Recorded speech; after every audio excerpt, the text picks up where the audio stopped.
Purpose ఏమిటి? మంది purpose ఒకటి ఉండాలి కదా, ఒక గురి ఉండాల. ఏం గురి?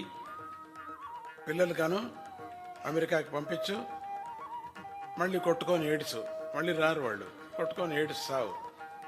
అంతకు మాత్రం పిల్లలు ఎందుకు కానాలి మనం? నువ్వు వెళ్ళలేవు, వాళ్ళు రారు. ఇది నరకలోకమా? ఇది ఇండియా ఏదో నరకలోకంలాగా ఫీల్ అవుతున్నారు జనం. బాగా చదివేది వెళ్ళిపోయేది తప్పు కదా అది. ఇప్పుడు అర్థమవుతున్నది. అక్కడుండే యజమాని బాగా తంతా ఉన్నారు. అది ఎంత ఆనందమో నాకు అది చూసి చాలా సంతోషమైంది నాకు. స్వామీజీ ఫ్యామిలీలో 4 వాపసు వచ్చారు. అంతేనా మన జీవితం?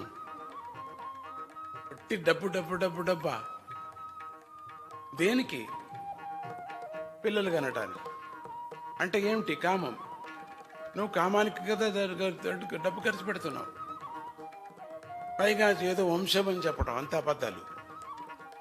దాన్ని కప్పిపుచ్చుకోవటం. మనం చేసిన తప్పు డబ్బులు ఇచ్చి కప్పిపుచ్చుకోవటం.